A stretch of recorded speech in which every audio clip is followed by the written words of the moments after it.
160 гектар малина, 60 гектар клубника, анан 30 гектар ежевика. Булар көчөт менен отургузбайт, булар тамырларды отургузуп кетет экен да. Карагачы.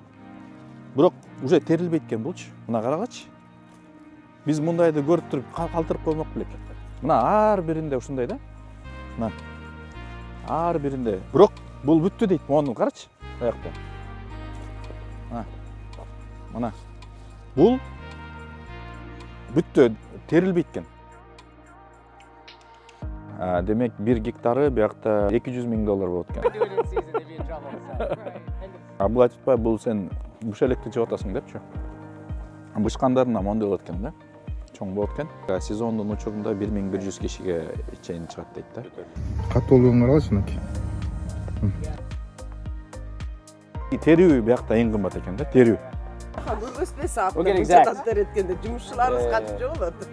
Тартканда көрүнүп турат тазалыгы. Ар бир жерине барсаң ушунчалык ото, чөп жок.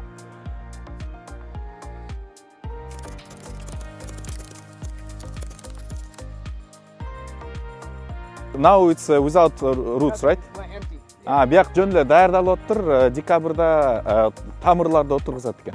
Булар көчөт менен отургузбайт, булар тамырларды отургузуп кетет экен да. Кече бул жакта тергенбиз дейт. Ар бир 2-3 күн сайын теребиз дейт.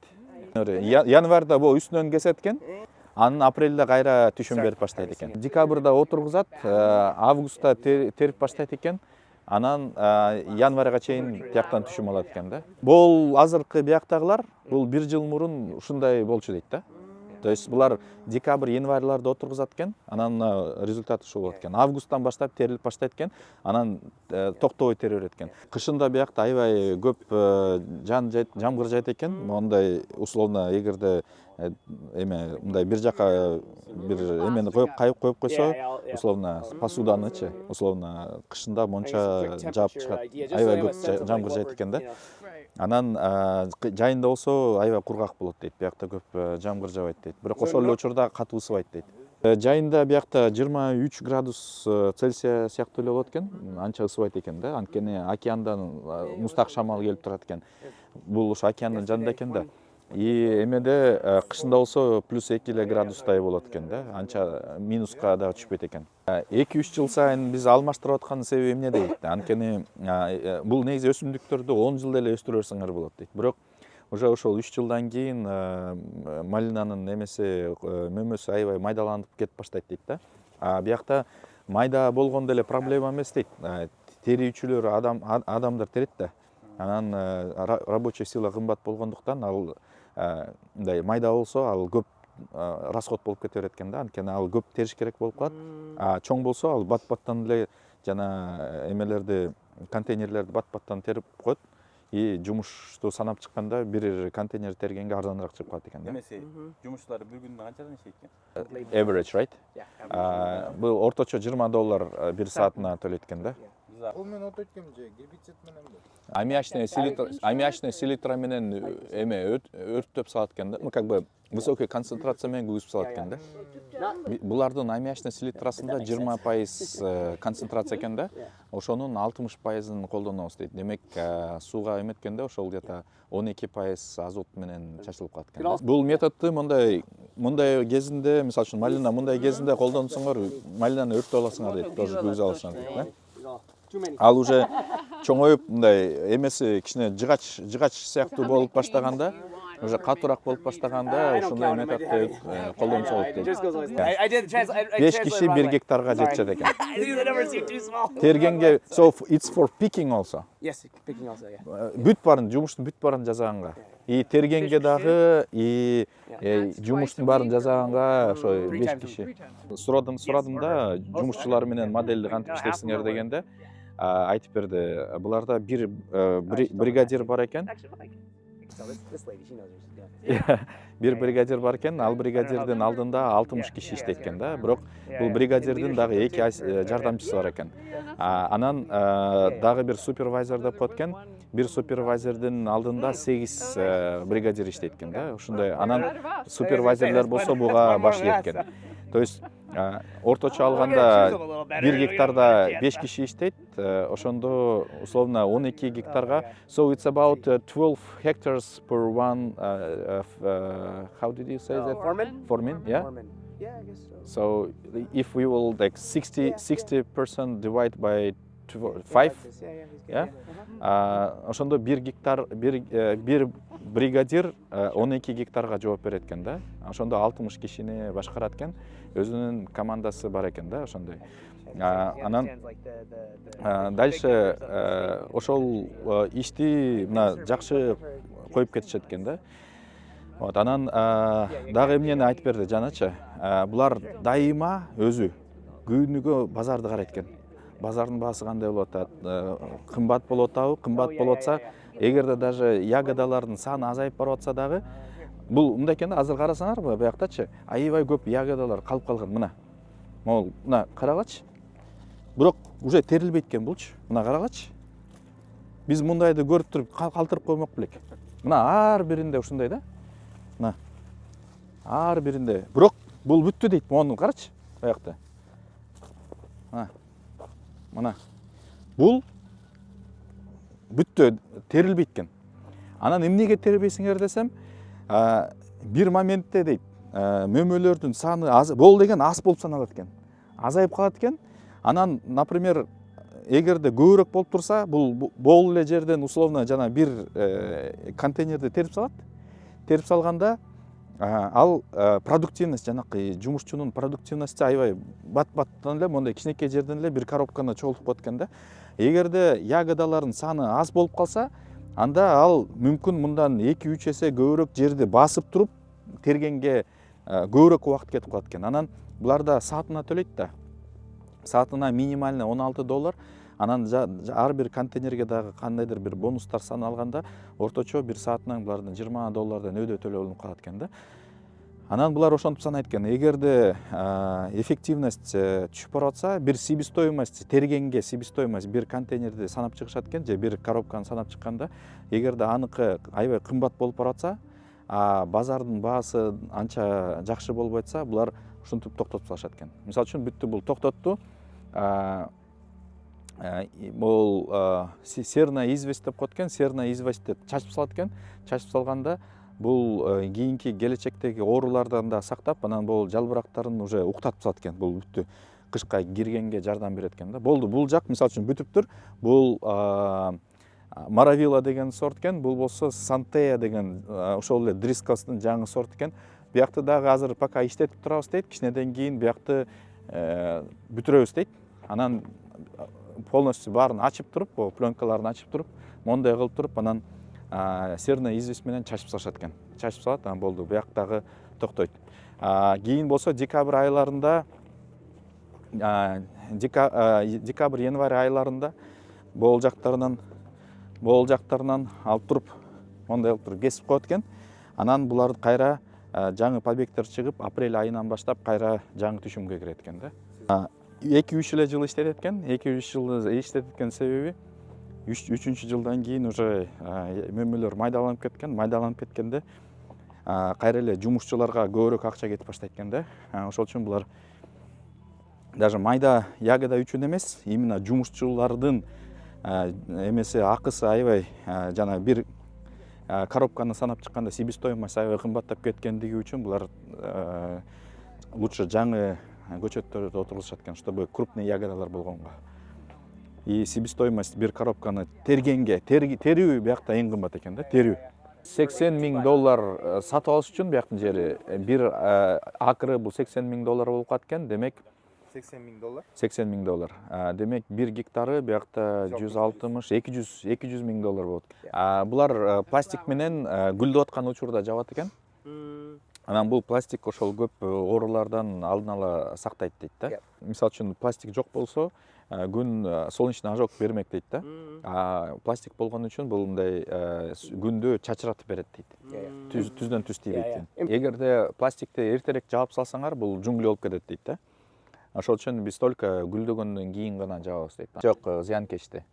Эң чоң проблема биякта бизде паутинный клещ менен Сузуки. Негизгиси проблемасы биякта Сузуки экен да, жана дрозофила cold деген. to Азыр суук болуп калды дейт. Обычно жылуу болгон кезде тапса болот дейт анычы.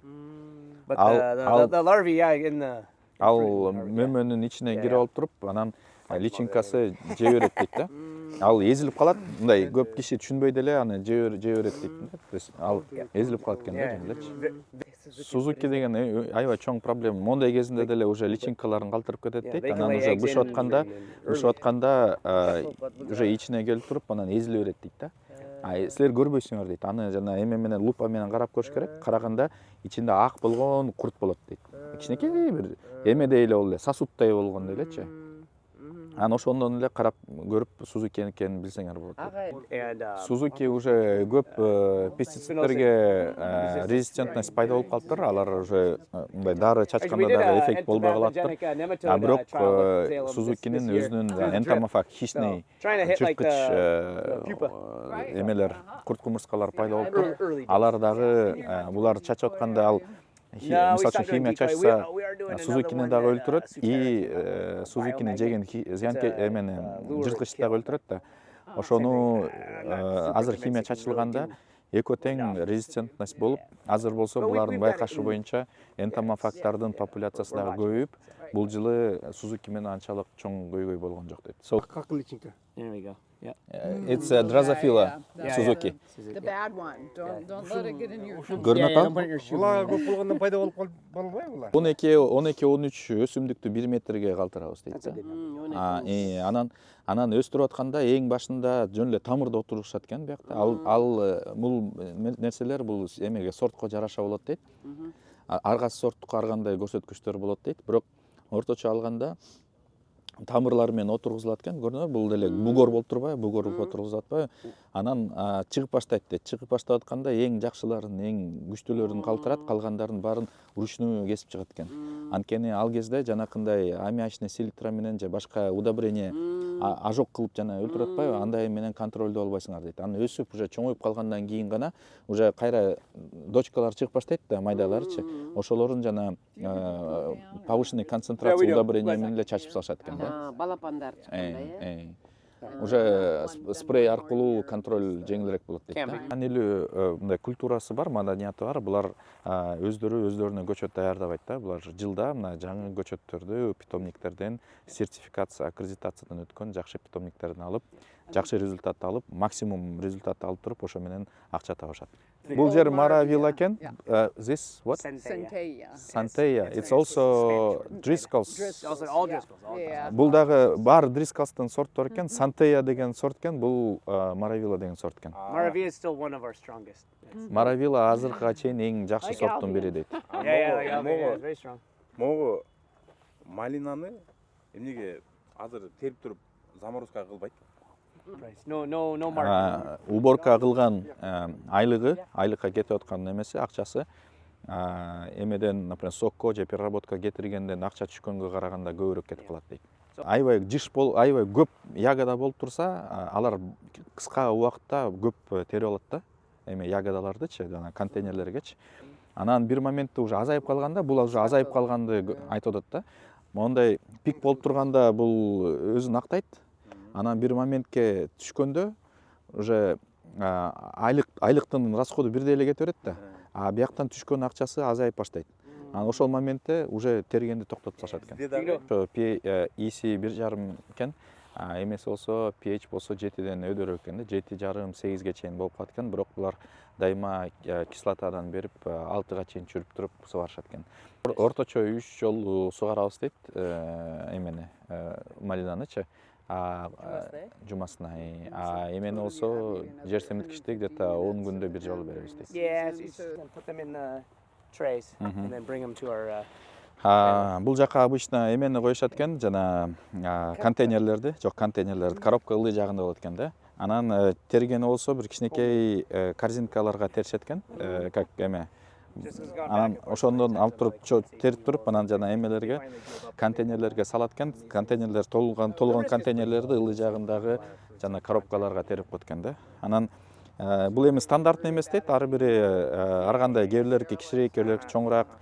Бирок кээрлер ушундай жаза болгон дейт да. Бул биякта 16А, 16, 15 деп ар бир грядканын өзүнүн аттары бар экен.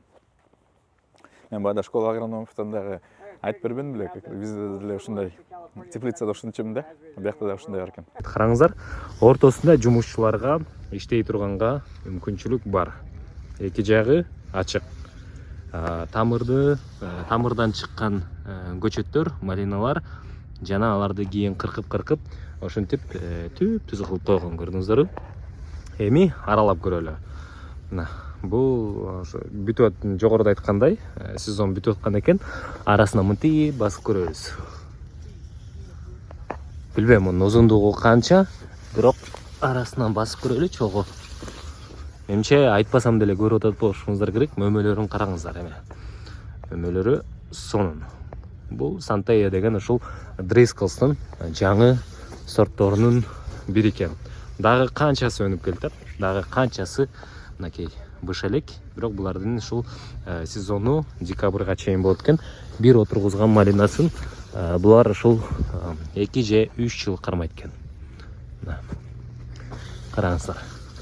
Ушинтип кыдырып алып терип кете бересиздер. Мынакей. Переработкада, оказывается, башка сорттор пайдаланат экен. Алар бир моментте массага кирет экен да. Массага киргенде ошону тереткен. Терип туруп, жана комбайн барын Вашингтон штатта только комбайн менен тереткен. Ручной эч ким тербейт экен.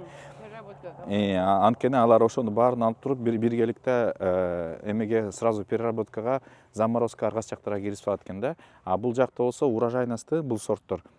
Тиякта пик болуп атса, биякта пик жок. Бул бүт сезондо бирдей бере тургандай сорттор экен. Ал бияка переработканын комбайнды киргизген болбойт дейт да, ошол үчүн. Клара деген Дрискалстын сорт экен.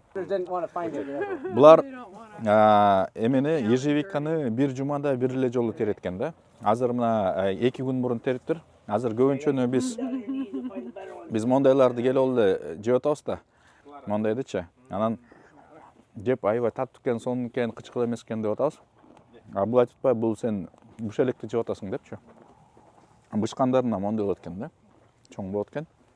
Анан бул эмеси мындай даамы, кычкылдыгы таптакыр жок, аябай таттуу сорт.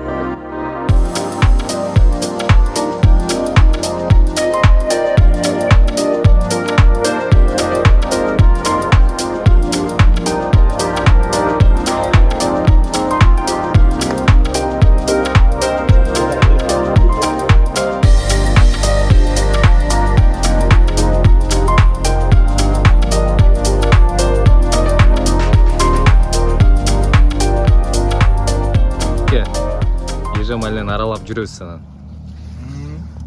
Кандай ойдо калып атасыз? Укмуш. Карачымы? Чоңдугун. Катуулугун карачы мынакей. Бирок даамдуу. Өтө даамдуу экен. Вообще кычкыл жок экен. Жеп көрдүңүз беле буга чейин мындай? Бизде бар. Бизде бар, Локтой деген. Бирок ал моментси мындай. Кичинекей болот мындай. Мындай эле болот да. Анын каражы чоңдугун. Бизде деле бар жана Лохнаесте, бирок алар деген даамы аябай кычкыл. Оозуңа салсаң. Мунун жейсиң. Аябай таттуу экен. Катуу экен аябай. Бизге аябай керектүү сорт экен. Түшүмдүүлүгү боюнчачы? Түшүмдүүлүгү боюнча жакшы сон. Карачы. Гүлдөп түйүп бушуп жаткан. Человеческий фактор исключить очко. Пленкага. Очко. Инвитро лабораториядан өстүрүлгөн. Январь, март, апрелдерде Every year, that's what you do. кесип салат экен, чтобы калган учурда дагы жана производство сакталып калат. Кээ бирдикин январда эгип атышат, бирок калгандардан тере берет экен да. Бир өсүмдүктү 6 жыл өстүрүшөт экен, ежевиканы. Жанакы 1 гектарга 5 киши иштеп атса, ошо 5 кишинин 4-өө условно нагрузкасы тергенге экен да. Бир киши калган жумуштун баарын жасагандай болуп калат экен да. Мындай. Бакта ортосунда трактор кире албайт дейт. Анткени бул конструкция турбайбы? Анан ошол үчүн муну дети могул агротканды төшөп туруп, биякта ото чөп чыкпагандай кылат экен да. Азыр эме бул жакта 6 жылда бир эле жолу эметкен үчүн алмаштырган. Бир отургузуп туруп 6 жыл терет да. Ошол үчүн бияка кичине көбүрөөк эмелерди акча салабыз дейт. Анткени 6 жылга жазала тургандай кылып салабыз дейт акчаны. Биз буларды атайын жана формировка кылабыз дейт, анан мындай эме болуп, мындай болуп өскөндөй кылабыз дейт да. Ежевикалар негизи эме ооруларга туруктуу болот дейт да. Right? Yeah, total harvest May until November. Майдан ноябрга чейин. Yeah. Бизде дагы ежевика бар, ежевика бар. But one this Жана plant Лохнес деген сорт бул бизде 2.5 months. проблема августтун башында баштайт дагы. Баштайт дагы. Масса болуп бир 2 жума, 15 күн масса берип, ушундай массовый берет дагы, анан кийин кайра түгөнүп калат да. Анан ошону мисалы кыркып, ошону мисалы 2 айга 3 айга созсо болобу же ал сорттон. Мындай ушуга окшогон сортторду отургузсаңар узагыраак тересиңер дейт. 2 weeks. Yeah, you need process, you need freeze. Ал переработка кетиш керек дейт For Лохнес. fresh market, it's too short. Yeah. То есть жанакы Big problem, yeah. жанакы бүт эгерде бир моментте масса бере турган любой jam? сорттор бул Okay. переработкага рассчитанный сорттор дейт. Кышында 150 киши кылат дейт, а так сезондун учурунда 1100 кишиге чейин чыгат дейт да. Бул жалпы малина, клубника, эме ежевикага ошо бүт эмелерге. Биринчи жылда пластикти төшөгөн үчүн анан көчөт кичинекей да. Ошол үчүн биринчи биз эмени капельный орошенияны ылдый жагынан коебуз дейт. Андан кийин экинчи жылы уже үстүнө чыгарып коебуз дейт. Мына мондой кылып. These ones are ready to go. Ready. Мына уже даярдап койду дейт. Анан бияка кошот экен, ылдыйкын алып салат да. Ошондо бул пленканы дагы ачышат экен. So you will take off all this plastic. Yeah. After first year or second year, depends on how the mow down goes. So. And you will also control weed with that ammonium, like Yeah, right? and other Same. herbicides, yeah, similar, yeah, similar. We also see drip tube, longer time for 6 years, longer than drip tape. Жана капельный лента караганда капельный трубкалар болот дейт. Ошол капельный трубка 6 жылга иштеп берет дейт да. А лента анча чыдабайт дейт. It's actually unfumigated. Долгий болгондон кийин буларга арзан эмесине бир кымбат мальнөкөнү коюш керек. Кымбат катурагын коюш. Well, a lot of weeding. Мунун жанында мектеп бар экен да, тиги жактачы. Анан ушул жакты эмне үчүн ежевика отургузган себеби мектептин жанында фумигацияны жүргүзгөн болбойт экен да. Фумигация только клубника менен малинага жасалат экен. Ежевикага кереги жок экен. Анткени бул и так эле 6 жыл өстүрүлөт. Ошол үчүн бул дагы мындай ооруларга туруктуураак болгондуктан бул жагына ежевиканы отургузуп коюптур да. Ошондой нюанс бар экен. Эгерде силер үстүнөн мондай кылып туруп үстүнөн кесип салсаңар дейт, анда бул эски эле өсүмдүктүн жаңы побегтер чыга берет дейт да. Эгерде жер менен жер ылдый жагына мондай прям түйүнөн кесип салсаңар, жаңы тамырларынан жаңы жаш побегтер чыгат дейт, жаңылары. Тикенектери жок дейт. Бул сөзсүз түрдө ошол маанилүү нерсе дейт да. Анткени эгерде үстүнөн кесип салса, ал деген кайра эски эле өсүмдүктөн чыга берет дейт ал. Бул максат жаңы тамыр чыгыш керек дейт.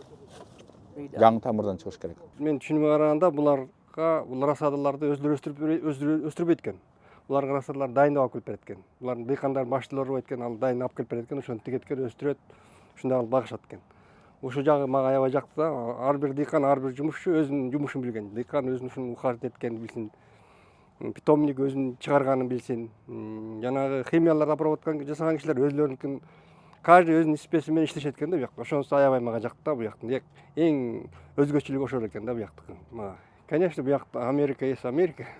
Ушундай жакшы нерселерди ойлоп, дыйкандары, профессорлору бүт баары тең бирдей бири-бирине ыйгашып иштешет экен да. Берген суроо дыйкан дебей, дыйкан суроолору менен кошо алар бирики тең ачып ошо проблеманы чечкенге жардам берип турат экен.